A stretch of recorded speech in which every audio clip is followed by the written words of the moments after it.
Right, I wish I'm Mamma Kaba, Abodia Sampa TV. I am some for Odia Sampani. Tradian for a beer quite near me near here and 1 day. Did this set of a ye did Ghana and come up. Abusia and say Anna Napo Ebeka say Nanado Dampa Akufo Ado. Amamuo ye far better essay more kwame in Koromano. Na we some way our kind Ghana Nibia na we Ghana ni mapa. And the whole entire Africa continent, or more munimo saji photo tapa and Kroma Kasan, say be and Komote Casa or Kai or Krana, and any your mother. We and a Farouk Wahab, ye na ye himself honor the Oye international diplomatic consultants. Only ye new Kofi TV, a train and Komo a fast as a way home. Na Kofi TV, Ebisano, the NTR, and as a Kwame and Kroma Kasa, Nemform so or ye, and any your own. In fact, nipa bia aye nipa anya den a sinto kakra e wo nipa ho. It doesn't matter say na o sitie. Ye won kofo kom ye demigos ni ade na but yes still omu make a lot of mistakes. Enti ochire mu ne ni sinto kakra a na onso e wo na fam. Na we e na obechire mu say Ghana no ye so ya yes ye independence. Ye independence na kasa e wo particular area a e for. In fact, odi nkoma hodo bebre e na obechire mu ekwan a efa so a nti ubehu se na te se wayo misika odi ye be ye hu dede we ba ontumenje we sika obedi we ba ontumenje ochire ni na mu ahu be yin ase ye mienu aye yetimamofo no ye ene ye be yen sesa efise sika we aye kan na ye na ye sika o ebi a wo nim se ye se ye for mind ye o se ye tena ase na nyema bi o aye dive deep into it na se dive deeper no be boy am ye nyante ase ne ho kwan be fa so atoto ye ne aye nsesa de bi ameka MPP ni NDC na akasa no e na woso mo be ye bomode na esi wo mo fom abusa se na be ya mencha yo kwa kotie Farouk Wahab ba na ne de dika wa shi Odia Sampa TV a subscribe to channel and share like it invite afufo no meka abusu ekuo no ho onso free so be che wa adwen e wo comment section no ase wono me kan say bia na wo ye bema o mema se enkoye o de boss wa no wa gem oba awon da adwen e how say wo de enso ye stroke diabetes asthma and other hepatitis B ya fa number le go as your 054 330 4976 na friend e bia wa ma no ne onkrata asem so enkoye onama fam dia wo so wo ye wa ye ni na enkoye emfa ma wa waresem relationship ayebasa fa number no na friend me wada sani bia ho adaje me ya adaje na me no ede ho ko mo kwa me fa so na mabo enko tie Farouk Wahab ene ne ko sa ye hoda kran so yanku no ono ane wuye yes ya tata na ye ma ne re ho ye no de wuye ne re ho Guinea but a one crime shutdown take place of Guinea. He was on his way to Romania. Okay. Or time or Yari or Guinea. I would say need any frustration because he didn't expect to be overthrown at that time, considering the no fees a warrior. The Koban is and he was locked up in Guinea with Secretary as a brother and one fan in chain. Don't forget, so Guinea Che. He was even lecturing and he was even addressing Guinea Parliament. What I say? And then Dr. Nkrumah, the Secretary of Guinea. Guinea ne French nya problem. Omo ekache si oma manen free wa. They will not allow them to join the CFA. They Guinea till today, the only French country in West Africa on joining CFA zone. It was because of the presence of Dr. Kwame Nkrumah at that time. Oh, okay. And the Guinea foreign try say, and look at those days in 66, 72, no. Now medical facilities to say. And the time when we imagine so they never caught. Their choice was Romania. What they say? They never caught Romania. No. What some of us do know, and I say we've heard. And they say he was on his way. They were taking him to Romania. Finally. But he could not make the journey, and they brought him to Guinea. So practically, his death was not actually on the soil of Guinea. But then because Guinea was his host, they brought him back to Guinea. Oh, okay. What are they not saying? Okay. That is one said, Ghana, clarity of Dr. Nkrumah, depending on the party in power, both parties in they've not come out. What they say? Yeah, now if you be tripped in the history of Ghana on another topic where we have to deal with the issues of Bibi to say Dr. Nkrumah ni other, you know. Dr. Nkrumah, well, Nemawaha, right? But I believe, say, is it true or not? Which I believe is true. Say now our Liberian lineage, biological father lineage of Liberia. Really? And as, yes, because he made a remark in Morovia, time of free US about say where Liberian White House, blacks, staffs, or White House, you know, they use left gate.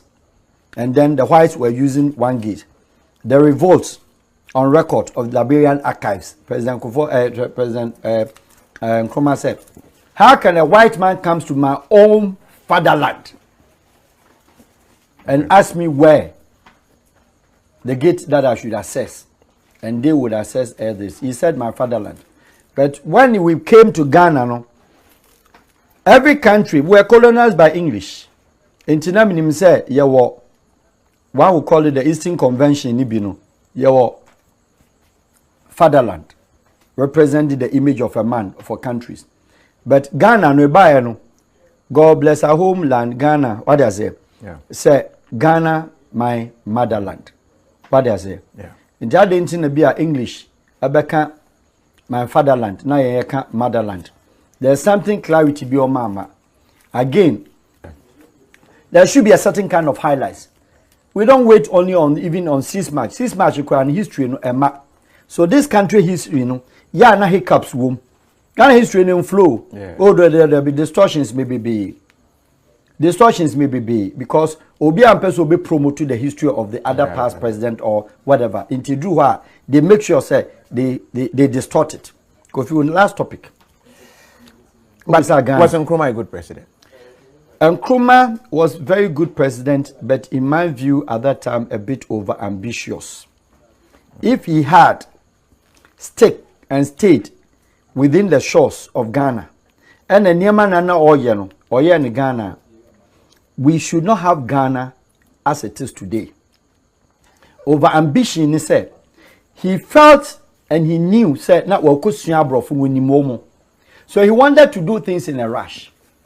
Wanted to do things in a rush, and then a backfire because he didn't take his time with the acceleration. Said no person near because if even you look at post-independence, our against our British for now more.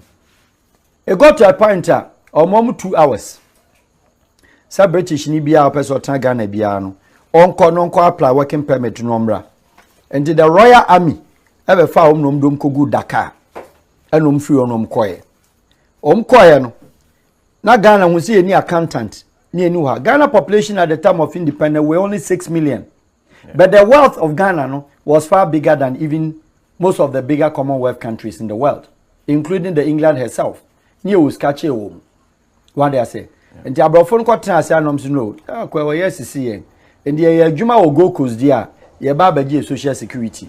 And will be a Musani and Yamunya day. Omrame drum je permit ba ebe working social security we ni accountant do man ebe work here and drum work we no msisa scanning na asale koy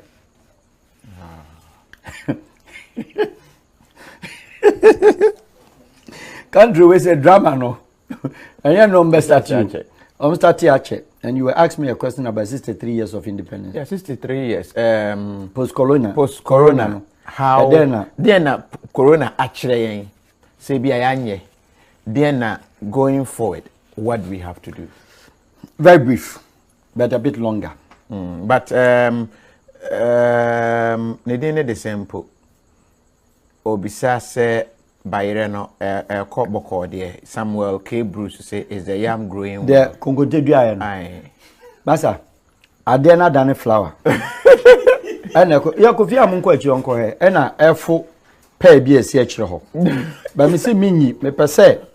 Me sure say Accra why SHS ewie a wo ya Greek no akodua yam e wo flower pot no paja ka che ne say etwen eso a me frɛ no me party no nyina ba ne akotu bare no enti me nyie o me pese o me de ko chef form se da bi ye bedua flower pot nti ka che ne say ekosoro. Okay, Bruce, so our flower yam is doing very well. Very well. But me come on there on fa ne mai.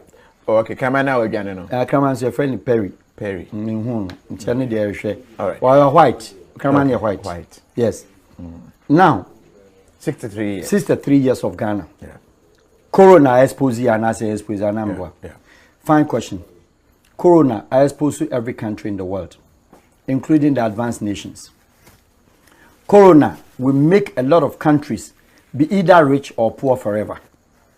Corona, ama citizens be, ama countries be, I suppose the country be education. I suppose the country be medical systems. I suppose the countries be over reliance on certain people. I know say they are the most highly technical laboratory men or pharmaceuticals. Oh, me na Corona no. We've seen their level. Na yanka you chrome 63 years. Corona, I hate you big time. I suppose your government, and your government of only Nanado, government of 63 years of Ghana independence. Why? Ghana 63 years. I'm sorry. Yabon. Yenye. Oh. Kete Ghana yasa. Yasa. Ghana. Yanya dio. 63 years. Nipa bi o 63 years bi a Ghana constitution where 60 years on pension and I am mebwa. And when you're 63 years as a country, our pension. In humanity, human being make Kofi Jinawano. Prosperity is not by age. Prosperity is by other factors. But in terms of nation, prosperity is by age of the country. Bajo temi. Enipa menu mienu. It is not determined say we age any education. But country there we age amouska we feel it. Me can say Ghana feel it, but yabon. Me ye bibia, me can bibia. I give remarks and I give examples. What? Yenya independence 1957 and na my sister 3 na wokano. Yeah. India onyan independence just only 1951. Oche Ghana 6 years. Ghana independence ye chair Malaysia 6 months. Now you can call those countries of the Southeastern Asian countries. The Arab world, Dubai, Ghana chair 14 years, United Arab Emirates, 71 independence, year 57. Kuwait, Ghana chair on year 61, yes, year 50, year chair 4 years. Qatar, year chair 4 years. Now, yen share countries, sir. Bangladesh, our Pam Ghana jute sack, Ajie Cocoa, profit of 20, only year 61, yes, saying 1957. African country, ene 63 years. Now the best economy of 10 best economy in the whole of Africa. 10 best. Ghana nibi. Yet, there be 10 best economy in Africa. Ghana is not part. Yet, you say, yenene the beacon of democracy, gateway to Africa. What you say? Leading producers of cocoa. Of cocoa, bauxite, diamond, manganese, timber, etc. Natural resources. You have the ocean, sea, and then you have the oil. Ghana, 63 years. Kofi Annan say, Algeria. What you say? Ghana is older than Algeria. Sheni Krum. How they built Algeria. Or challenging Europe. Is it not because they are not practicing democracy? Kofi Abakoho, we know be short. Okay. Algeria got their independence 61 or 71, one of them. Ghana independence 57. Algeria, Algiers, Constance, any crew Algeria said they was here planning. Now compare on France. Country or no. Only after the Second World War now, French didn't cocoon or buy no. France ye na say obeji Algeria permanently. Only French ekon e defeated French and was started building the country. No nim their friend independence. Wunya independence and Algeria. Now yanko Morocco. Morocco is seen as one of the beautiful countries in the whole of North America and the Arab world. Morocco 56 no independence. Your country Tunisia onye independence 1956. I get me 1 year older than Ghana. Omnia French 4 coin. We don't know be answer down. Which independence based on agreement and British for the war. By a West Coast, share Nigeria and the population. Now we be a Nigeria do. Only the first best economy, no matter how, upon corruption in Iran, we're #1 economy of the African continent. We need time. You are older than Nigeria. about 6 years. But what you say? Yeah. Or 3 years. I stand to be corrected. Other countries, there was sub-region. French for all my independence 1 blanket year. Or my Togo 60. Or my Benin. Or Burkina. Or mom the same time. Or call Central Africa no. The same year no. And almost 61. And no sir. Sana English for us here East Africans no. But we buy a fear. Ghana independence near GN. We started punishing our own selves the day of the 57. And then a problem. And to feast the 3 years in say, Corona abe exposure say, Yansha then ni ebia political systems papa. Yansha then ni educational systems papa.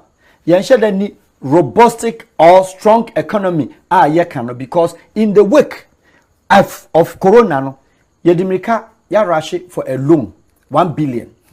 Ghana is one of the beautiful borrowing country. 63 years. Ghana is a beautiful borrowing country. Ghana. Yes. It's a beautiful borrowing country. Because it's a country every politician nana nanko omunyinara. Our team boast to say makoji loan. Say yasa. But and I make sure say yamamodino Kofi Adoma we are very dangerous sometimes. Yansha da mo yamodino. Now one would ask, I didn't a problem ni buy. Ghana, sa country we Kofi Minum country. See ya near deco. Obi abema a promise. Oba won't mean yet. Obi abema a promise. Oba won't mean yet. The solution and the situation are one. The situation or the solution is say Ghana up to now we are not and we haven't embraced grand coalition government. Country be a way we are see. Please, the public should listen to it carefully. Country be a way we are see or round 2 election or you failed country. Or you failed. You know the round 2 election? Second round. Second round, yeah. What to first round we at all costs open so ye second round. That is where the corruption, that is where the stealing, because you are promoting indirectly one party state. Promoting one party state, you know, what does it tell you? You want to have at all costs majority in your parliament. If you have majority in your parliament, we a lazy government. Because baby a rubber stamp in 2 year mistake. The countries of the world we take America in exception. America Indian and I'm sad in 1 year round 2 no or the electoral college and we introduce here. It is not about how much the sitting president Ibenya as a popular vote, but how much Obenya electoral college. No nyanisa the system will correct say Congress no ne party ni nya Congress numbers no and also onya Senate numbers no until the government could be kept in check. So person you invoke now use veto power you become unpopular president. Yamra ya dia no Senate here. Yaya first election President Kufuor and His Excellency Atamils. For instance, first round 1 there's a tie break. When you are 48, when you are 47, obi an cross 50. Ne aside the country ni sika tenase 1 week ne aside call election no government machinery move, the whole country becomes stagnant.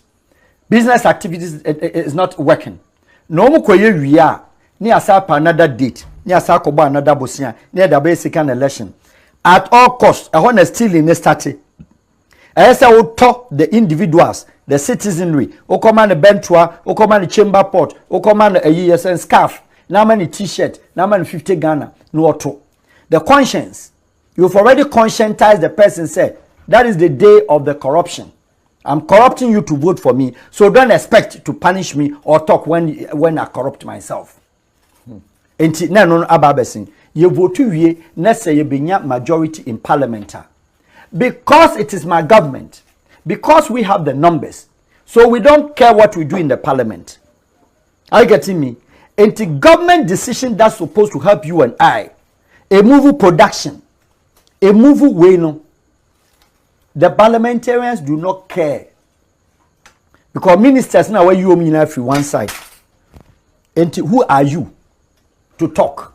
Who are you to say? My name is say. Now confusion there. best practices Israel, Italy, all over. Or say ye first election you are. Yenya 44% were NDC, MPP yenya 48. What does it tell? It tells you say ye what the part of the population were then almost the agenda, the social or whatever of that government. It's mamon call round 2. Young former grand coalition government. Nanado or party when I hire until you are the president from the government. Now the key role sectors 4, 5 ediaba. Finance the mean team farmer opposition. Interior mean farmer opposition will be to me. Defense mean farmer opposition will be to me. Oil be a mean farmer opposition. But other sectors like agric, this, that, you know, opposition who are 40, they will force you say, you hear 14 of the portfolios. So that the system keeps checking itself. And that brings me to the topic, say, this country, not in our, not in this generation, say, Papa Kwesindum, at the PPP buy, Edward Muhammad Yasigri, and then Bakoni, a friend is saying, Ayariga. It was a complete needless exercise, say, any madam for joy. So Becca so be president.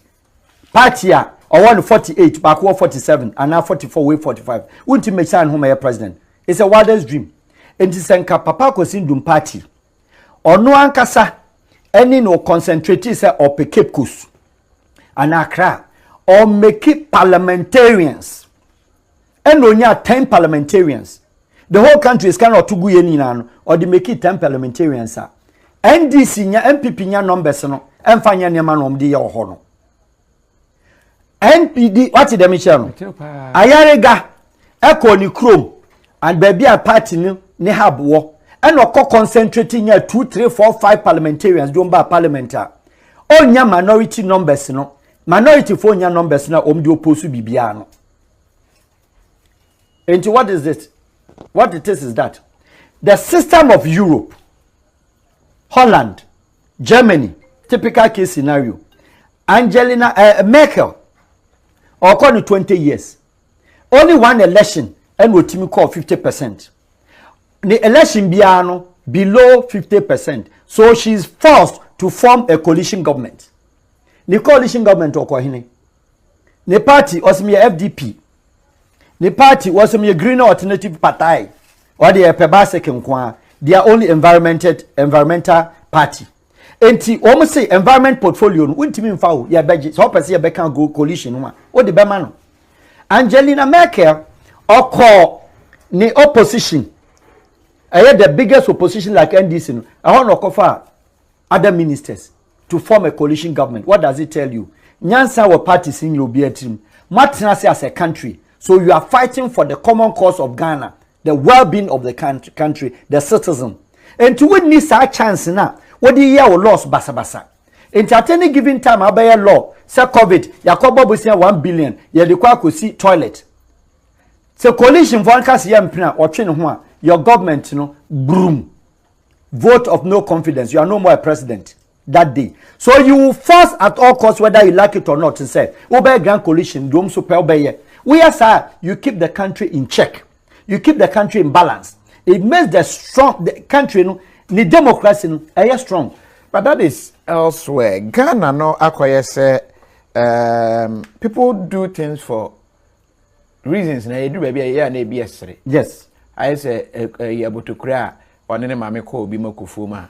O say mama na makuya ye wi say anya de o say ese ne denti ne ye ya kekam abro. So kekam akorum rough say be ya anyo ne door. Yes. So nyame na me maban nyame na me mampani nte so. O ma me position. Let me find a way to sabotage you. How? And yeah, a problem. How? What it has been practiced all over the world, coalition government, check it. And it say, only a man Minister of Agriculture, Onjai NDC, Enkojo MPP, Obeye Jumaden. Na obi a otin China on NDC no.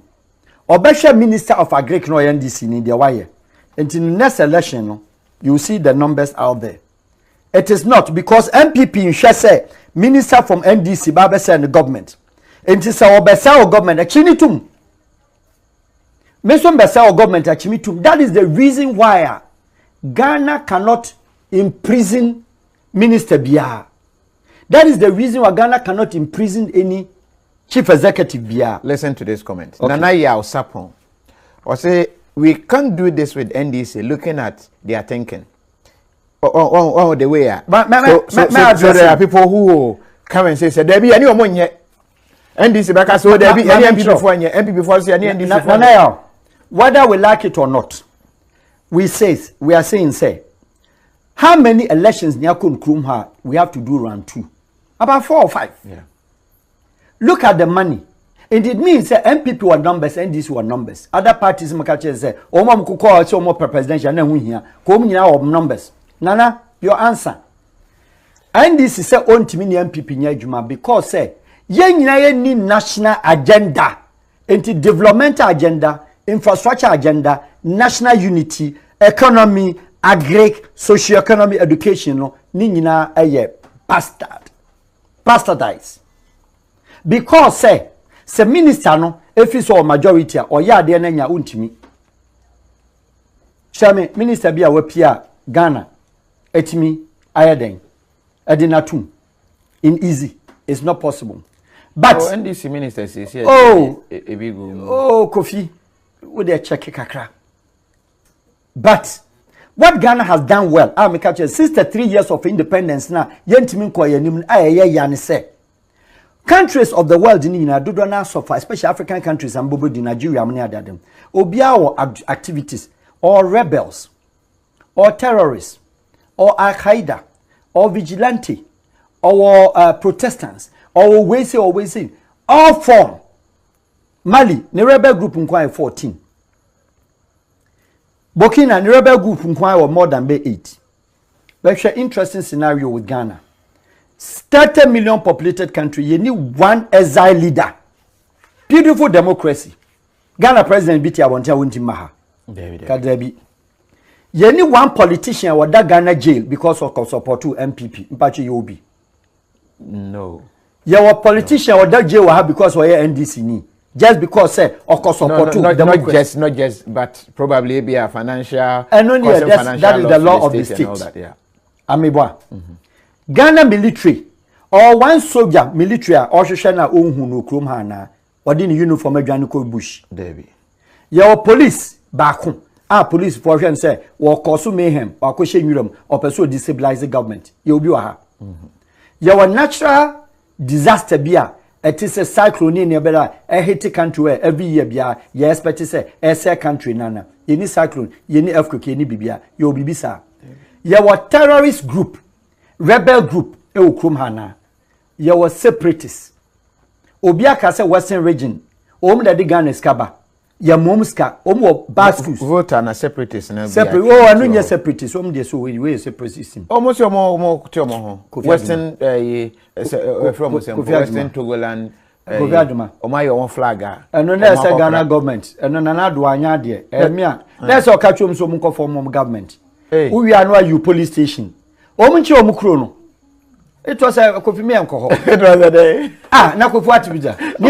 Nipa 200 say wate ne ho a. Na wo be so am national platform. Mane kwate ne ho. Odi na Kofi me nsem ko. No yes I ho me ko ha evidence me bre baba. What I say? Now, are you getting me? Enti ya form and form government no. Na na ya ode no. I will say it's because we've not practiced. But share Obiti said Benjamin Netanyahu of Israel, the Israeli Knesset Parliament. Share they no person. The opposition ya numbers, higher numbers, and was it Joe Tanase, Untimi enye you. Say Nanwajo. I've given an example of Germany. Say make a 4 elections in Inano. There be a coalition government. Into the ministry post akudi baby into Untimi ko and Yamambe. United Kingdom. Oya and Adwin say obey Labour.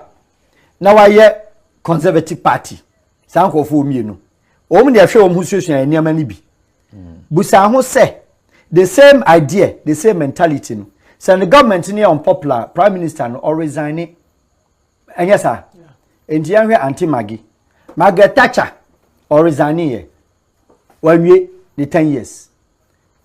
John Major or resign here. When we ni second mandate. Almighty Tony Blair, best Prime Minister of UK in recent times, 7 years or resign here. Top economist Gordon Brown or resign here. Cameron or resign here. Auntie Theresa or resign here. Ask yourself, because of policies with European Union, woman handle no or salute no akwatinase. So when you lose your popularity because you didn't come out with good economic policy or good foreign policy, no, you have to withdraw. Omu dia no into onwie Boris Johnson or resigning. Boris here to. Also no caretaker kra. Or resigning. Ada oyare nintia. Oyare say otwa anti Magidi so. Teresa dia so. And the whole across Europe, fako Australia, fako everywhere. It's not a common system. Yes, you have to do coalition government. And to your coalition government, the system checks itself. Now that brings us to the topic of how the corruption comes about. The corruption comes about, and they say, the president in Nipa 180, and the parliamentarians, 270, or 160. Into Obia, the chief executives, the many MDAs, that is the ministries, department, and agencies, ministers, department heads, and then also chief executive of state corporations, Tema Oil Refinery, food and drugs, this and this and that. Coffee, ya na my reho, it saddens my soul, say a government to be quiet. Now share the incoming government, and conform do mudin at the better see am kwachi o momo disika. Since the 3 years in one been American no. What did they kwachi no? Won't mention no. You cannot arrest the person. Ghana, please, you can arrest. Corruption hold it free. Because say one Madika say or system no a one-party state in disguise. Into war officer be no didn't say una wo dia wonsuro. Because the system will not check him out. Chair or free. Or free your government in down after and didn't the abba. But when you go and hold them responsible, then let's go back to how your governance and your administration system net here. Me educate you before we end. How does it work? You will be chief executive officer of SYZ Corporation. Now you say your channel you didn't come out for embezzlement of $2 million. That $2 million, Kofi won't mean J. And you know, question on the deal, it is not true. You know why? Chief executive of any department, of any agency, why a member and answer or follow under one ministry. Chief executive in Ghana, obi no check on one sign. It is not true. Who tell them, Michelle? And it is our chief executive of, let's say, Forestry Commission. Nana Adudan Kwado Akufo-Addo, His Excellency, the government caught out of power. NDC, I'm not saying so never, but assuming the minority. Oba, or Semekwa Kofan, Kofi Kofana. A certain contract was signed, which an embezzlement of $2 million. Now Akofa no. Check and you're on the signing here. Somebody in Ghana here, your government structure system. I get me, your friend confirm referral system. We confirm by referral. What does it mean? Mean say, check now or signing here and ask authorization for payment. Accounts officer and a prepare from the junior level. Or the money supervisor. Or yeah, or the comma deputy finance. Also the comma finance. Ni nyina ko no na memo ko ehon ko wanya 4. Or yeah, chief director abe signing. Chief director signing we are. Eko chief executive no ho ultimate authorize payment. Please, Ghanaians, let's get it clear. Or the corner sector ministry. So your food and drugs are trade. And access science and technology. Or the corner sector ministry. The minister so amenity wa memo. The minister ni via. Or the man ministry to ministry or the man finance. Finance show me via. Why any memo assign signature? Also the ama accountant general. Ebi call auditor general. Ebi call your friend is say how do we call it? the legal aspect of the listen. Yes, Accountant General, Auditor General, are you getting me? And sana ebi ako Council of State. And sana ako Parliamentary Select Committee, some of the contracts, some of the payment. Ako Council of State, ako for presidency, for advice. About back to the finance. Ako the Accountant General, check, blue check, ya signing. Ako Bank of Ghana. Bank of Ghana, ya authorize payment aba. Na bear 21 signatures, confirmed referrals. Ni nyina go through. And any panswa ben disbursement.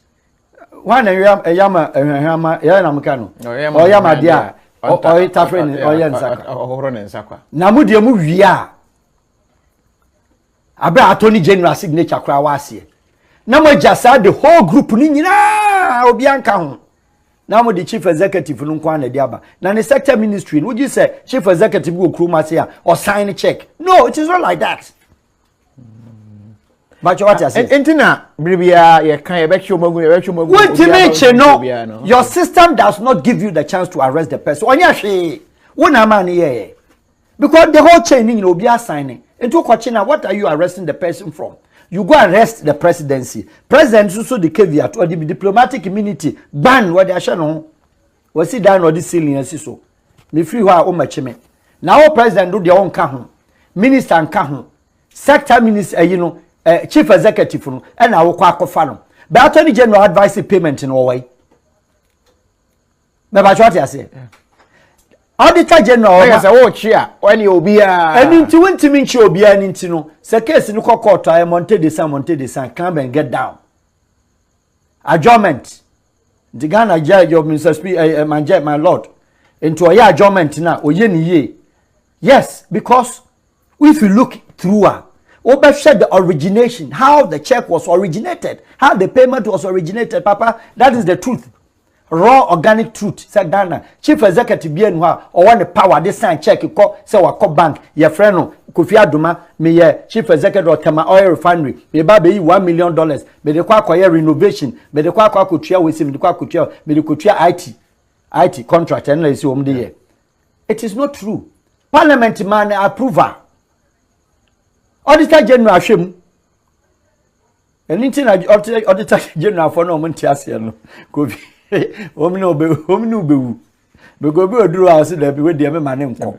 Na yemu say sebi yenya vice president sa omu nyina nim Bank of Ghana and Oma Bay Director Spain. Na the check no se fa ni nyina na ehu obi ehu na the Bank of Ghana na yeso otua no owo ho kwa so say check we dey me ntua. Me man name ko agency ho. Me so me ya me research e ba say ma. Incident na akwachi wo mu. And I'm here interview be am catch you say His Excellency Honorable Martin Amidu. O team the rat crowd to mukrom ho bebre. Okay, as I interview. Okay. That is the corruption of Ghana at the beginning because you need unified grand coalition government. So the system doesn't check itself. Martin Amidu they do baby I but so yeah there's a position in man no just because na MPP manifesto say Nanaba obeye Office of the Special Prosecutor. Or no the level of a friend is saying appeal court judge. But he cannot hanya banana republic. Or no quantity should be said, them. You need the investigation. Investigations must go on. Investigation and also be used to the ANAS method. Would you say ANAS method that it could also be challenged because it must also go with the state, and the state is not out of security, short of security. Your BNI national, your military intelligence national, your Ghana police CID, your all the intelligence community, and you team outside the stream. Obesis ne saying, "Other Ghana CID oni ho yetuanika." And you went to me and prosecute you omo. Because of the system out there to her. And some of us are saying, say, long as the country need continue to have this problem, no, the problem is not about your election now. You prepare the mind of only Ghanaian. Say election, the democracy need any election. Back to COVID, Ghana approach. How do we do post? Country be started by any Niama. Your agric economy, your production. Shall COVID kakrama Ghana for ideas and for deba. What do we do? What is the government doing? then ye national service for bebrebe no then ye do omu ye post national service after 1 year no what dey ne kwahin what dey ne kototo nkatie no oto nkatie no oto we say eno kwan no ye for 1 year ya prepare no. It goes back also to education. We don't professionalize them, we certificate them. Your mom certificate, your man diploma, your man coffee, art the channel, and your profession. Into the neighbor government officer, woman letter, ya kofe, only the onye, untimi shefa, untimi bibia, you didn't professional. And ya what's our gabano? And what we need to do is say, young professionalize your tertiary and education, yenye theories, in si form. Na yenya more of the practicals. Na kakra bi emeye. That is the direction of today too. Agric, Kofi. A charge on the Ministry of Trade, and for that matter, Mr. Kojo Alanche Martin, his outfit, say Ghana will produce and Ghana will products. We should not look only at cocoa with the Cocoa Board and Ministry of Agric in that order, but individual Ghanaian why produce. Why a product, why manufacture, why implement to it is the duty of the Ministry of Trade. So obe pushy the agenda of trying to export. Telling countries on for blocks. And your countries near no more blocks. Who call European Union as a block. On per se we do go cocoa bebano. Our person beto cocoa if your man for chocolate ma. However, your countries beer. They are bigger than the European Union. European Union is only 741 million populated continent within Europe. Out of 7.8 billion. We American for our so we Canada. Countries like Indonesia and a number such as Europe, more than 5 countries. Obeto cocoa, obeto chocolate. Abra won't go through the European standards because Ghana was a member of ISO. International Standard Organization. You remember, leading members on African continent. And the Minister of Trade, you put pressure. Kofi, Edian Suini. Say special eyes. I'm not advertising for special eyes. No problem. But this ensure, Kofi, say, who Minister of Agric, now we see, say, Ghana ni neye. Who person will create employment. You force a market, international market for him. So that he will be able to employ whilst he's selling more. Now the old China COVID, no abema 100,000. We thank the people, and not the president, thank you, no. That message now, they're not broken punch womb. But if you ask yourself, where the people got the money to do that? That brings us also a portion of bank. Ghana banks they don't give loans. Ubema loan at Choko Farmer, Meko Papa, we don't. That brings us to the fact, say, chocolate, yeah, Adragi me. I'm sorry. Say Ghana in a year we are. You don't expect, say, on Chanho. As a minister of trade and as the trade sector, say, sa chocolate way, sa tea roll way, sa nose mask way no. Also be you lead the role. Kofi, say who call the commercial department, commercial attaché of the advanced countries now. Obabons mama. And I'm making a reference point of timer American phobia engaging me in Madam Fo, consultant Hannah Anakwa. Now on person day. They be holding Ghana Aviation. It created the new Ghana Airways. Showed the involvement, as I make just last year, of U.S. Embassy, Commercial Department, meetings so many year. You'll be amazed. Because the Trade Ministry of the United States is working. They want to bring something, commercials, airline, or Oba Ghana airline industry. We don't do that. And the Ghana need start crash or your product beer because the pressure on the market into a more individual na or na you can or the cost or the kotogo ha or fit sanitary analysis confer we all kind of nonsense near they are rejected in the chrome or Anthony product na brine. Meanwhile wakoji loan at 35%. Is that how Japan built? Turkey for they were refugees in Europe. Every Turkish you saw or you see in Europe at the time in the 90s was a refugee. The government, Edwan, will give them money to rise.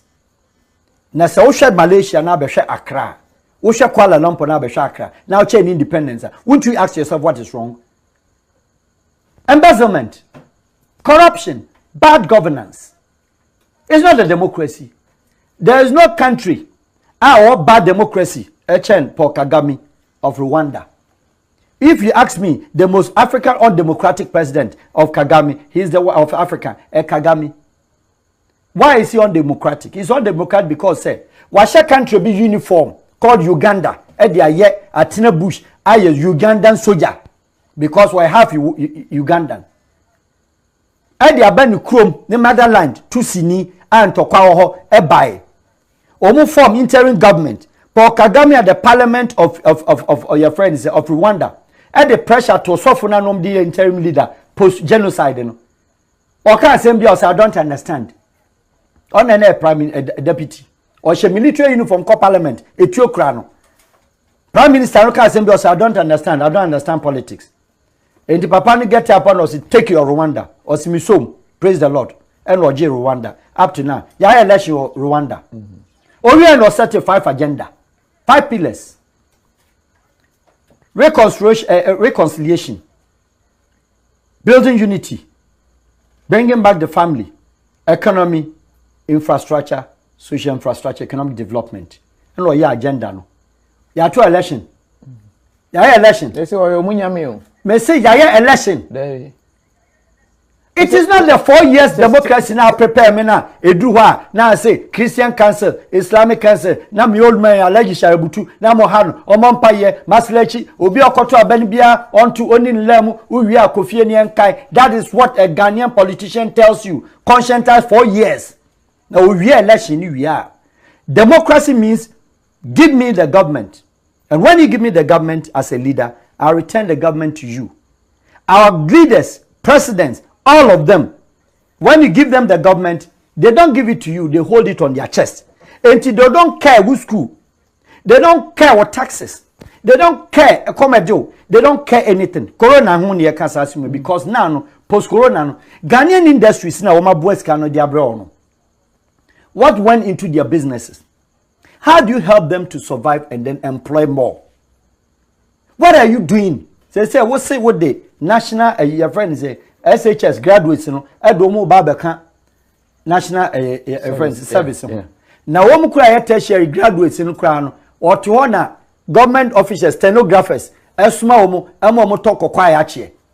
Now, how do you deal with SHS no Baba there? So, Mesha Umpabwa, the Akupia Kwaso Umpabwa. Ebidija, National Service graduate, or Dija Kogun boss. A man there, you 1 bed, Obajiki Adika Hotel, Ning I happen waha, Kofi Winim. Ayo timuma we are aware menti what you say with the hope say you be fa na djuma yemfa no enti so the nipa 200,000 e release you say your national service now we wie now timi kofa not up to 100 the whole country the following year now the 200,000 abegon what we sound say no more you are breeding mosquitoes to bite you. They bite the system, but they are biting the system on your den say bema wanye cyber oba obeko slay. What you say? What did them mention? And you no fault. With security, I break it down.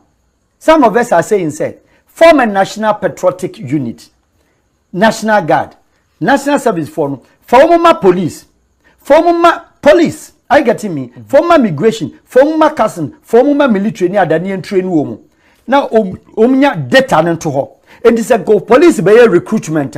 They don't need to go to parliament. They don't need to go to presidency to go and take protocol list. Omo data ni dada. Ye fire na say nipa we mu excel ye nipa 200 300 ni afa wo mu. And the system checks up itself, controls itself and elevates. But example here with regards to Rwanda, and we'll be say but Krum Hasem was Rwanda is the best country in Africa now. Yes, they say Obia Nyaya Shasia with Tanzania. You see Tanzania president now about no share on what me to got them or to me Saki Independence Day was here near 6 months. Yes, near Haley now. Then now the darling boy in Africa, Rwanda. Obia is so much as established Omwankasa Shisha phones. Wabwa youth nano aji womwa drain and now they are moving in with good churches baby. Everybody's talking about Rwanda. But from scenario yeah Omaye, how it came. But now he's a darling boy. And then I'm sure say, we're only democratic. Yeah. He's economically democratic, experienced, fast president on the continent of Africa of today with sharp brain. Obi Awasha country be uniform. When you're in the boss, you wear Museveni, Uganda. on the training no bad boy and the training Kabila Joseph Kabila do we no no a Tanzanian Great Lakes one in Museveni na say boys no what I say okay we train them as rebels and odom ko against Obote and Idi Amin for several years wie no na obia na adwuso okunkum Kabila be ye ku e wotan e Congo no na we so e ko stop the genocide 30 years almost share the developmental infrastructure agenda. Yeah. Ghana politician bia jina parliament Rwanda. Let's see Rwanda. Yeah. When unfair year, country 1990 year no genocide okum nipa 600,000 a day. Why landlocked? One of the 16 African countries are landlocked no ono ka ho. Why better chair economy. Botswana landlocked, why better chair. Country only see. Bebre omina a better chair. Omo perform better. Sudan economy a stronger chair. Or desert, only now who is you? Who are fertile land? Who are Greek? Who are the most softest, very easy national? Ovi, nipa tukwan kakra. Nipa tukwan. The most soft nationals on earth. Me politics, me joining politics that. Me Ghana president. Say me yamagin say me see me president. Country obet me rule 100 years. Do the right thing. Obi Anfa. Ghanaian doesn't care who is the president. I'm telling you. Provided so oye ne juma. Ne taxes you okay. Oye juma no de ahwe ne ba. Onhwe ne bank one, especially I'm sorry to use this as kwafo no. Ne ba kro onhwe no. No ahwe ne ofasa. Ne ofase. Me na kuma ba, me je kuma ba. What do you say? Huh? Yeah. I don't for me na ko fi. Wow. Se funny and sorry what? Me na ko fi. O ko na ahwe ne ofase for na. Dey ko fi. Was it one offer your birthday? This is the Ghanaian. What you say? This is the Ghanaian. Ghanaian. What you say? Unuano no wadamfo. Otimi fre obi sebi no aye no. Waboa no. Ah, na say yeah corona me no your interview. No na with the chance of the beat. Ah, madamfo Stanley Tano. Was for him say, "Oh, I'm no fee. Me see am for rice mrew." Look at how the Ghanaian operate. What did Jakaka not their bread? This is how Ghanaians live. We help ourselves. Now government now all my backup no, we don't do it. Do you get the point? Until what my then was our bread, and then I'm kind of Maka where used to several times say, or per campaign, no per power. First, or yet socialist promotion. Messi cassava, Messi Yamau. Meba be way, meba be like socialism. Onyaje power ni ade be vote ama ni wie pe. Ebo se so biana communism no started. Tax on country no debate. Bam no atum. Afa no asa started. Yentua tax high to say the tua no America no. Yenya bia siwe, yenya bia airport, yenya bia capitalism. Enti sa niam 3 forms nya no a practice it. No they are confused. 4 years no ko. It is not a matter of how long you keep in power as a president. It's the usage of the power, not the length of time. That's what I say. What I say? Because Mahathir, Lee Kuan Yew, Chairman Mao, any other, including Europe today, we are grand coalition government. In Mama example, Merkel, we are calling 20 years. We are democratic nation, Germany. Other countries were 8 years one call or 20 years. What did she do? She was from DDR, East German, communist woman. All but German parliament, the one party or one candidate. Now the party, a friend, awakening democracy. And Obaye and Obatil the almighty Helmut Kohl of Germany 91. Helmut Kohl we any term no. Many babe a party leader no. Or a party leader no, only the cause problem I have not cool. See him pro bono. Na no mo election omo gigi skabi. Tell me your man youth minister. Our Germany Serge Merkel we so youth minister. Our Germany and son of gender minister no. Na German for friend no. Co girl. President Co ne girl na kra. but ono and the map man ko say yem probu no one thing it be a papa na frustrated da what the free German politics in.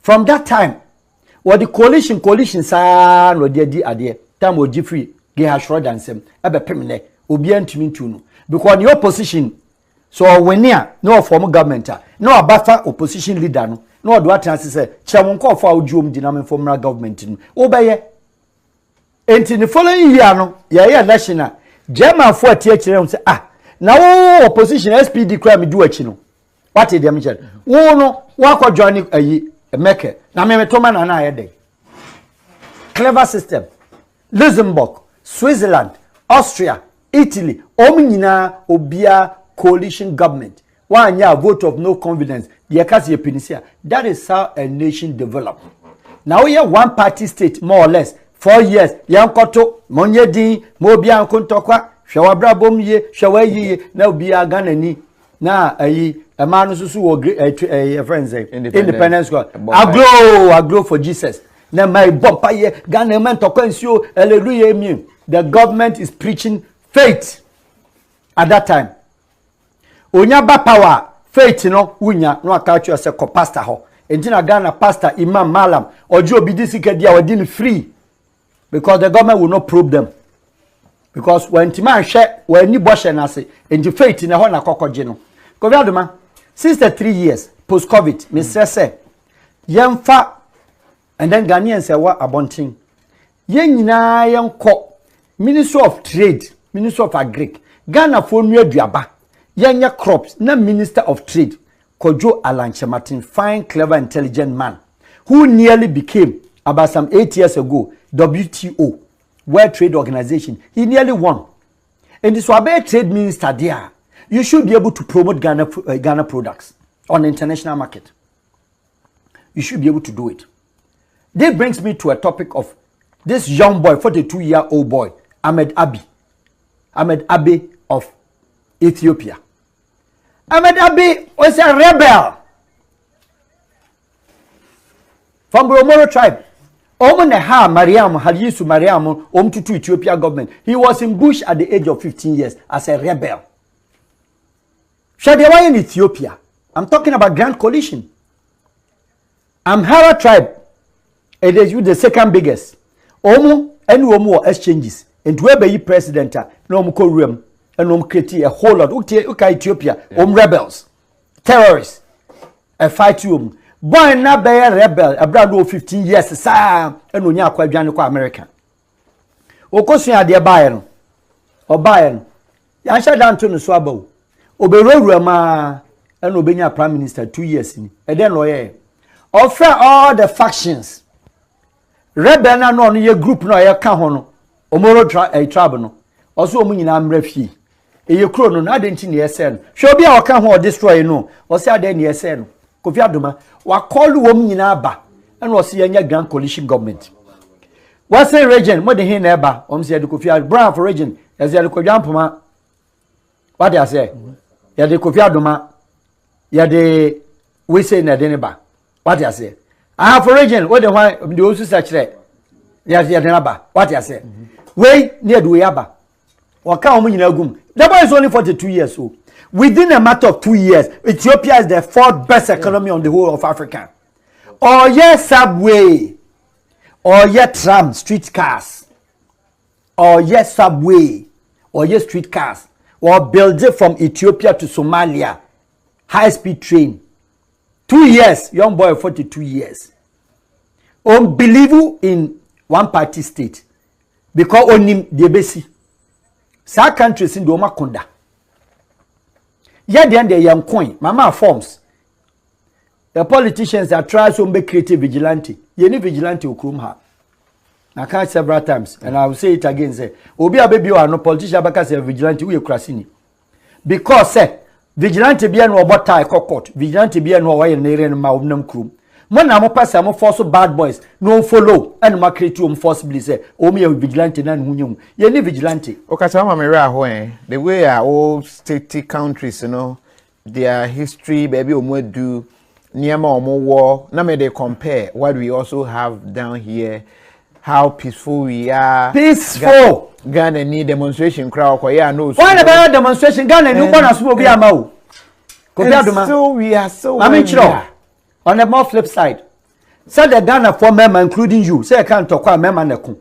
Say the Ghana for member pa ma o moto so oye kokko. Uko kumase ma na yenya kokko kwa beblechi nya so obeja o. Yes o to so. Sir. Yes. Chef. Obi aduma o ya crowd Kofi.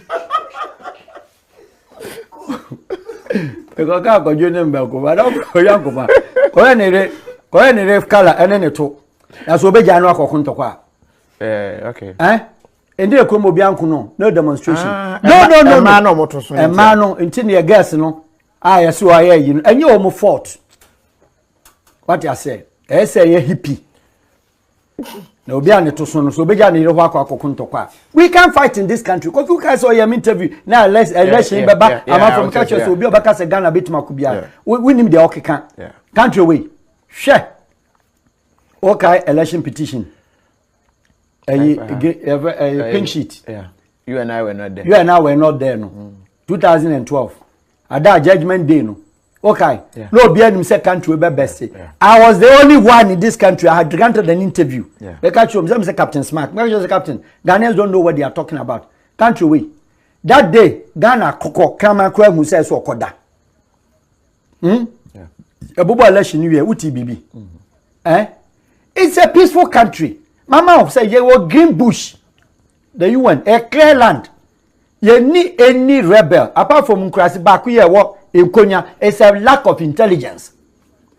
And in Konya omnu 20 military bet makocho omnyina do ma bakrum ha. In Konya there's no fight.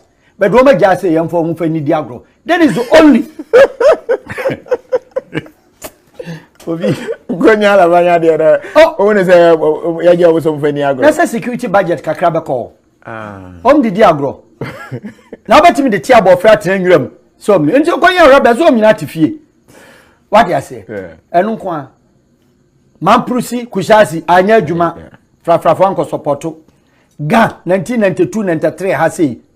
Teshi nungwa osu anko. Bawe anko obi anko supporto. Minority bia yantoko obi anko. This is peaceful. Muslims and Christians live side by side. We need religious any differences. So what do we do? It problem pa ni say we untimi and solve country na untimi hwa country ni say. When some of us where I confirm no can say ade cha na we nim course eba. Then I yes no. I hope still it's working. I'll have where's then because Ghanaians do not want us say ye opinion yeah. We don't want it, but it's not fair. It is not fair because say Kofi Shade we ya da bia Kofi we say na me kodai eno awo oh mama chocolate am dey azumi Kofi we kurasini a wodo koko ne ba wodwe mana ubusan de wa do betima kan say chocolate je de na ye banche kobrekum ne ko bisan kan say de na de chocolate so ban kan che say bura ne papa do koko but ne ba nim say chocolate ye de bro na ye nipa no do koko na emu no bisa so ma di chocolate da omo de mo koko no motafre na ba no ho because Kofi koko ni ndru ho enkran ye malnutritious onum miloda munye miloni bi ne mfama wo mu na mun subsidize no mo mani ndi no mo nya akese ngrasi for nkra bro enti ko better no ma akra metonsu you. So all what we need to do is say alternative industrialization, over reliance of cocoa. You have more resources. Now me say my young quality bia young concentrate on one thing. Young dog, young crops, young tomato. Coffee, win the price of ginger say Accra market. Actually, yeah, what they say minimum try. Price of what? Ginger, garlic locally. Corona a short. Garlic 3 5 cedis. Ginger handful 10 cedis. I bet ginger near the bubble. And it's a commodity of the world. 4 times a year is more than cocoa. Garlic is more than cocoa. tomatoes is more than cocoa. Cocoa na wo say wo de hwe no uji hu sika ansa no waton waboka entale na am cotton crops into Minister of Trade no tell the Ghanaians and help them how to package. So go and open your friend is saying trade fair na made in Ghana ye nyina yenko ho na produce na the free class ba government no standardize wa hwe wa package wa inspect wa boa no wa pushi. China country biaye no China san wo ye industrialization, Turkey san wo ye industrialization, Brazil industrialization, Korea industrialization. How many resources Kofi Adjuma? The Burkina got tomatoes nearby. Burkina a desert, no about by there, no about tomatoes, no about onions. Now over Volta region na Volta river. Kofi aka Mosamaye nka. Ye ka wo say shobotom sika wo ntimi pa me tuwe sika wo bottom minim. Na Ghana politician no sure say the economy is better than rapid growth more than any other country in Africa. And so nka number 10 of the best economy. Omumra meka se me bo ana me mo. Algeria wom. Rwanda mu nyina wom. Egypt wom. Nigeria wom. Ethiopia wom. Morocco wom. Kenya. Odua flowers, Emma Holland. Odua tea, Emma Holland. Tea leaves a take send a tea ba. Wuni Kenya one offer talent. Wuni Kenya one offer talent. Nti wana sana. Munya God you move from ho. Na mo ma brofo no flip land no so. Na ma farms bia obi anko. At least me say build cooperative farms for the national service. Na obi anakuma wo mromram. Na mani sika. Na on turn nyama kwa locally. On turn pepper locally. On fan kwa haya ECOWAS protocols. Nigeria haya do tim cotton tomatoes. Kofi. Unim cassava. Banche. Market wono. Because every distillery company Guinness nyina cassava. Eno moto. Presidential Special Initiative President Kofo na cassava ka ho. Kofi ni menchine ne bo. Salt in Egypt or different country. Do you know that? I know said they are into salt, but my name said that is their key way. Salt. Wow. Tourism. Pyramid and Kofo behe. Salt and one and the biggest income. Adan salt wa hase. She salt e wo adan. She salt e wo central region. Your problem, they say, what is the problem? It is the politics and the political system, the democratic governance, and yeah, a Juma. And it went to me. So we are corrupting our own nation because we don't want to have the agenda of state and the vision that we have to build. And then somebody must lead the vision. Heartless, selflessly. Convert them generously. One thing. I mean, can we? Maybe I'll take it. Security. Country need grow no. Now we must security one here. My proposal, strongest proposal, which is also part of development. You build a country with security, and you build the country. Economy, security, and you build the economy. Ghana government. Country has come of age. I say. What status of police? Over stop unnecessary police say or shift you from the regions because country need security problems indirectly small gradually you be hit today abrofo ni nyinara including United States including obi Australia mu nyinara yemfa security obi ye police Kofi Adoma ye police from Brekum near the na ba beto Alavanyo. No, poor development, poor security build up. Abrafo na de my constitution constitution ancient time there to satisfy themselves but UK onya saade no ho enti say yes ye be agenda nya infrastructure nya economy dia ye security no yema ye police yema ye security community apart from the military obia nya adwuma for the crew Kofi Aduko Brokuma unim kona bia uni baby a bad boy biao enti social police uniform nese boni bisia uni baby a woko ene na police state dia control ya dia na police service Police must be based in their region of habitation. One could hide dying. You don't take police. You do not take police from a crowd team, a fear team. So police the area ha no she jacket. Obi ani say police we be bia osuro. O persist la colonial approach. O persist la government be obebe bia manifesto. Obesi dama police for. Are we serious? Brony do go barracks. And or this security channel any tuo kura no because no person be pie. No abetutu. Now what come of age 63 years independent. Say how do police for barracks? And the security in the city no way. What are they say? And the so-called commander, police now do cop, DCOP, ACP. I team manage domain crow, or team manage a friend and King Council, Tepa police station. Fanity or no any state. Manning or no commander ho. That's a same be bar.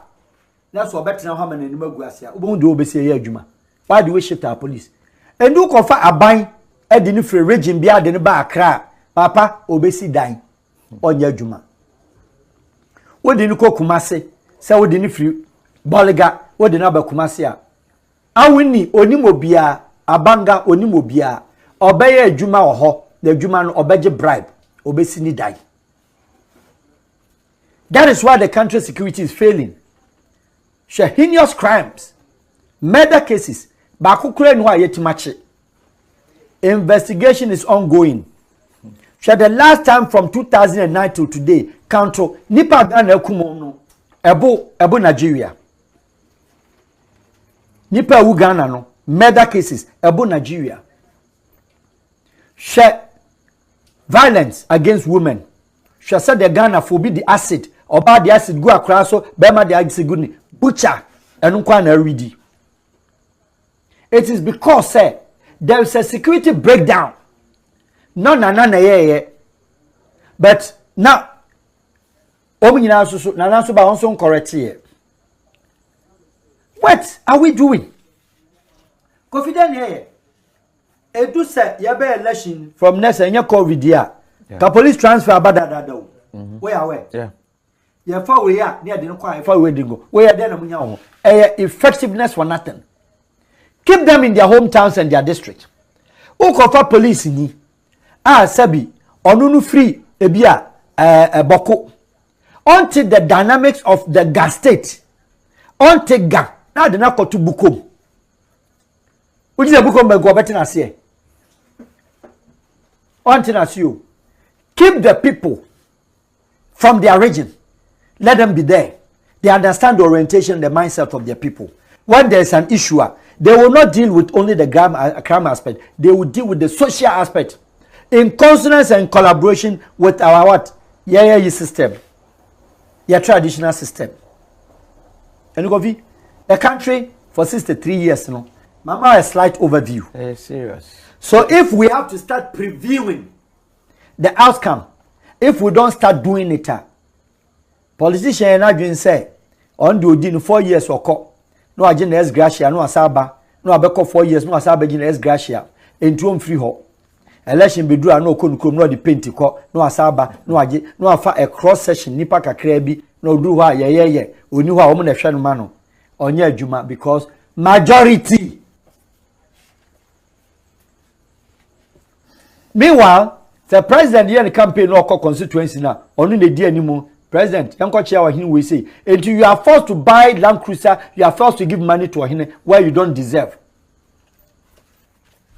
Ogaduma Ghana case in this one. Now, our last topic. Our last idea, American kakra. Herba na ye kan ho COVID. Kofi minu mienu ti bibi say, Kwa FS. I told who's that day interview na America say until can trade minister say companies say Kosra we have to push them and all that. I told you say Kwa the potency and all that is gotten to a time the way ngofo ka ho asem no yan hwe ho they say Kobi akoye bibie ho how can a Ghanaian adoma nwanwani how can a Ghanaian to na duro o ye no krom ha People are saying that the thing is efficient. Very potent. Working with high efficacies. Na abontin fo nyina to. Abrofu bia beto, China beto, Korea ubi betoko. Na waya Ghana ni. Na misumia Ghana ni. Na mi gidi se na drone besam yare. Na overnight, because there had been a sharp increase. Neto. Na pa FDA boss. Etimatria letter brofu a they say. No, but do you know the strategy they use? The fear factor. You say adebi wom onomo a ebe ye say scenario na me ma ye say wonum nsuo na ye kan kire say nsuo ye a wonum ye be ma ye ma hwie a psychologically ye be hwie no. I think that is Braduma. They are shut up pebrofo kakraka bi Braduma just to scare people and kill business. What's the contamination? If we go back and read the letter did not say Koa is not good. Yeah. Or Koa is good. Koa is effective, it can cure, or Koa cannot cure. They were concentrating on only contamination. What do you do? Contamination woma freno. Nuguchi, KCCR, all the top brain na yenyi contamination in film. Ni other alternative. Papa na nya no ho wabenya na duro, watima produce, watima fanipa, wa training nkofo, wa fa lab for, wa training, wa bie na dwumam. Ghana Kwa FS, Nigeria Kwa som na anko bia marketing is good to go. The currency no sika na ha na eba. Na watima tenase.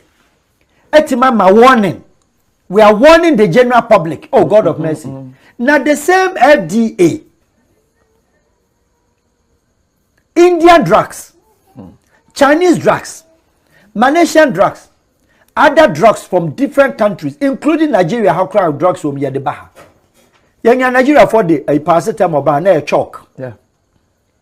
And then as I brofu we ho. Na India drugs in the yenya baku kra ma ye analysis. Palma brofu na this is went near bianto. Now we use contamination as a word. Now one team friend among collaborate after do say laboratory or crown and your hygiene.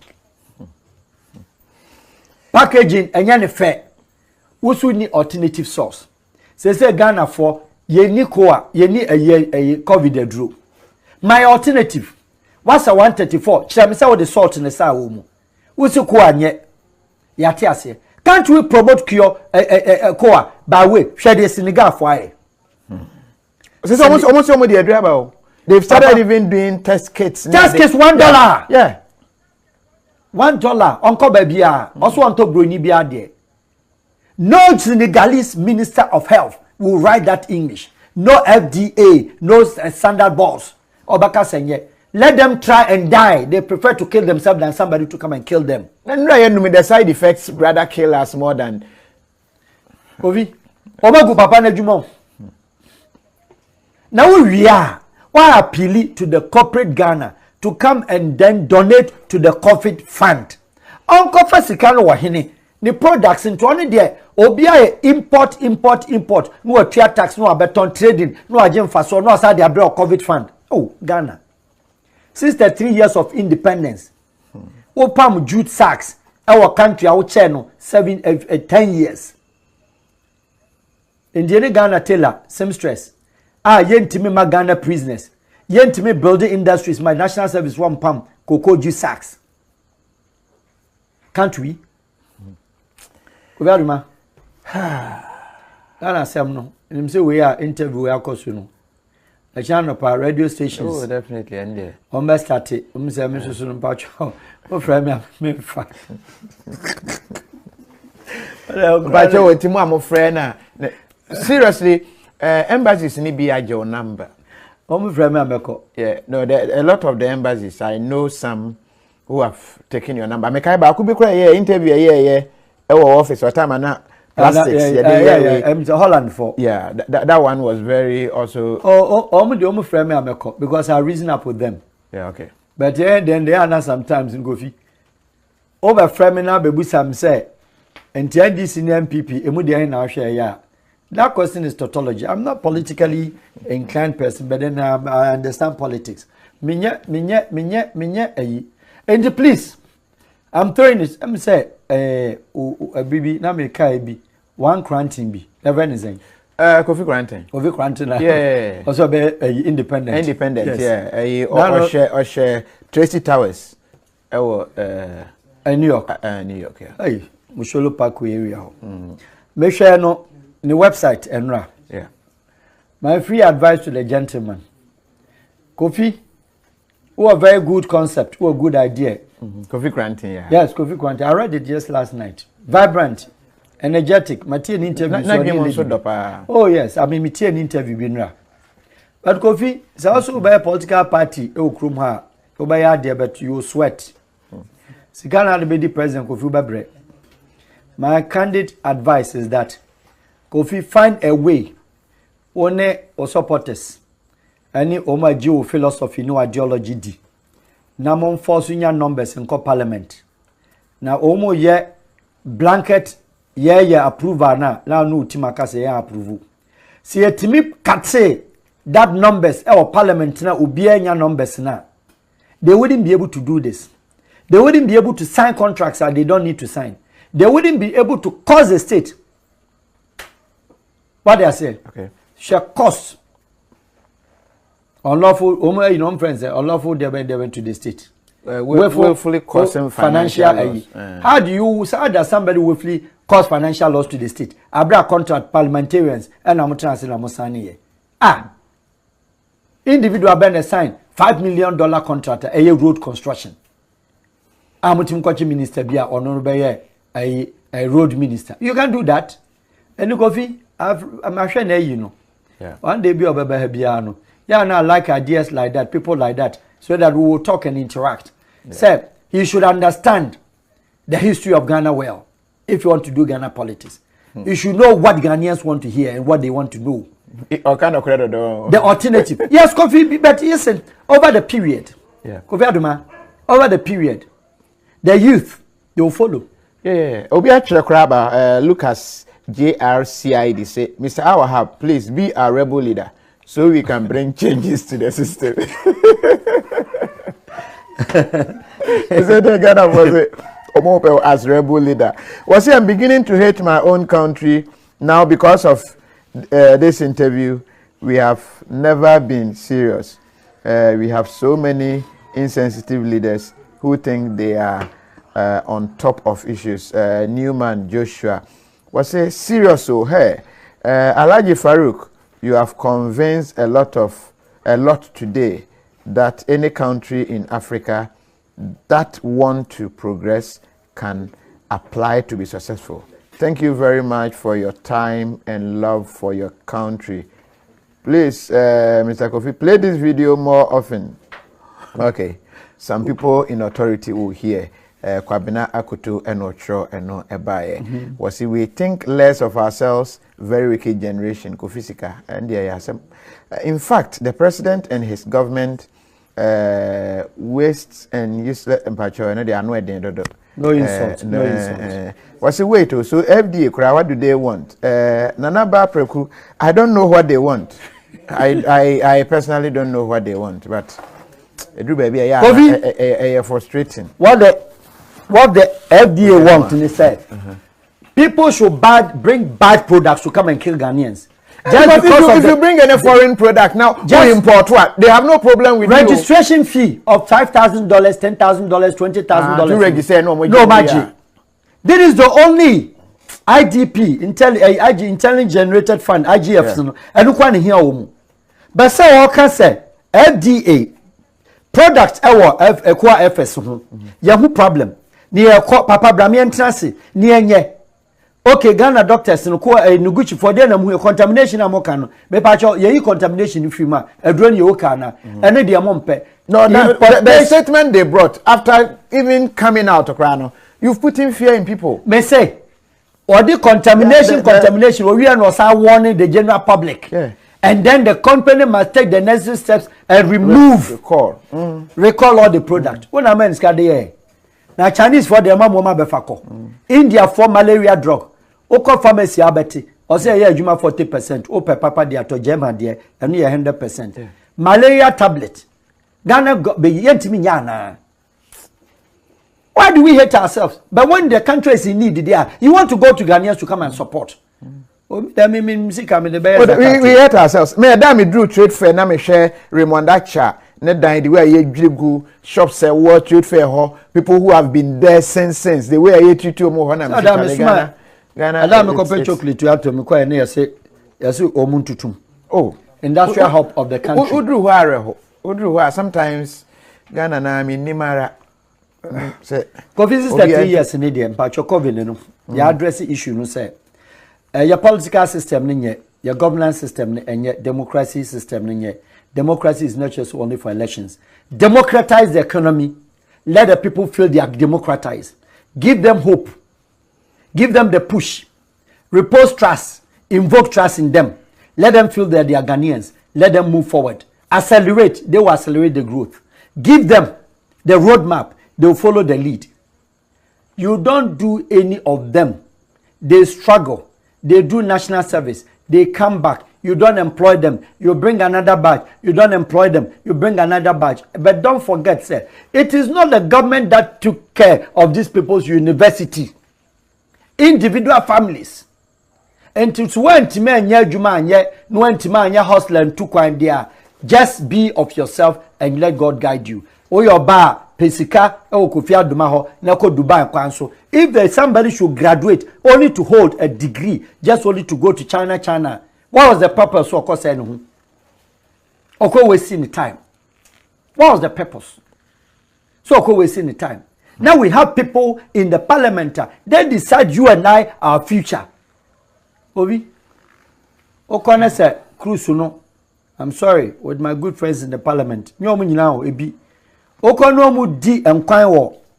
Sa bush kanti ho. Sa politician area kantiam kwa enuka say man in parliament Kofi Anopa ordinary title na ha how can you chase out chair konse sankwai who kwai loss ama me who mean say no MPs mo mu ni di answer na parliament only di kakra bi but mo nya kantiam kwa cruise ni di kantiam kwa because a blanket approval of majority carry the vote what's your model time na ton or time no or the to her okay. What you say? No, I no consent. Okay. And Jobati on inside left no. Eura, ya kwa bush kanti gas no. Ya kantian ba ko ni na ba ko bra. Because at the end of the day, you buy approval. At the end of the day, on kasa the floor of parliament. At the end of the day, or committee so bibia ye approved. Mr. Speaker, what you say? Kofi. No mia no ho brofo ya na ne ta class ati do she fugu what's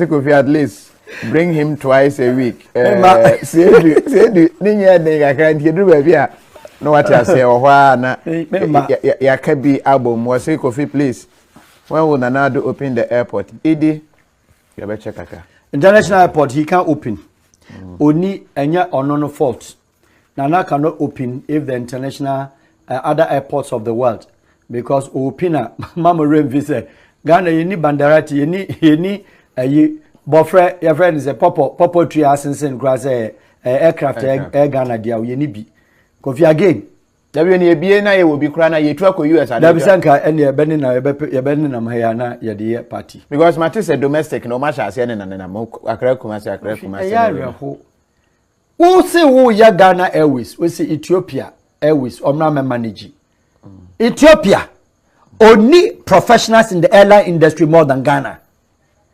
Airways when it was on top na Ethiopia Airways and then omo Dreamliner Kenya also the pride of Africa for Ethiopia for slogan South Africa for slogan where they also gateway beacon of democracy the Ghanaian we are no. Winnie flight, Air Rwanda or flight, Namibia, water half, desert half, small country or international flight a year, Juma. Tunisia or international flight to Europe, Morocco or flight to all over Ghana, Egypt or flight to all over Africa. Are you getting me? Smaller countries are on a flight. Ghana need when it say Uber was what to Ghana with red, gold, green. Black Star. Yes, na BBS there national anthem say the chubia. Yeah, red. Who were red, gold, green, black star obi or red gold green yellow star was me there for chow. That's the mentality. Yeah. Okay. To me we aircraft Ghana ni before into what na ho our airline industry KLM the opec and our G ultimate control no Emirates the opec no G Ghanaian ye chukai ye have been the one of the fastest efficient and most rapid airport in terms of your friend is saying numbers. Nigeria is only by average because of Dawson. But what can the effectiveness of the airport now and the efficiency? Ghana airport tops all. We need flight back up. And the airlines in Yinaba no magange, no my price. Ghanaian paid the most expensive ticket on the whole of West African belt. And then, Kofi, what is the problem? Yeah, the best here, but Chroma has some say, Kofi, this man is lying. He's not our hub. He is the King Solomon in the Bible. Chroma has a more. The best here, thanks for joining and watching us. Unfortunately, you didn't come in the next time. We need to sit down and talk. I think so gradually, no Ghana for awakening, no ever. We need to take our country. And Bruno, yeah, next year, you're Dutch. More food and what did they or mammy that? But sometimes, over to us. Ghana's stomach now can be very careful. More food. What did yes, and your more in that last 25 years, 30 years, 25 years thereabout. Kofi say be a small boy kakrao. Ghana, the man go for pay free and national. Kofi wa fun so akopɛ loan ani amount. Commercial bank ADB. Wafusu and amount loan. Wafusu and Ghana scafo okrom ha no. The stomach Nigeria no guarantee no collateral. Wow. And the Google banks no. Oh okay, not just udru ho na ehu afu a. Wafusu no frantoma and as wafusu no ahye said no akam. Kofi be no wafu say yenya loan that because we are maska wuntimi ni. You don't know? No. Ghana. Yeah, we are now obi koye oba ho ade a ya hwe kofa slim ma de animu sai abusuafo na mpamo a. It is our stomach concept no. Eba ya cho. Wafusu a upelona Ghana. Na banks in the more easy. Enti na ni packet wa ni. Enti o ma no me clever no. Oto no boaso num bia saa be 2 weeks no ko bank. Bonsa no wa check wo na ne ho meti oba no pa wo difufuo. What they say? Ote ayi ne nyina no pepa nanim. Manager and the Berman said that was the Asian banking. They said, "Doma Sasakakra." Hey, stomach loan. Stomach loan, yes, Ghana. What for so near my loan? Kofi Ghana is one with Kenya no Islam da. Share. No Ghana loan and no moje, but 2 in the stomach and 2 years or Columbia nanum. Oko loan. You come out there somehow.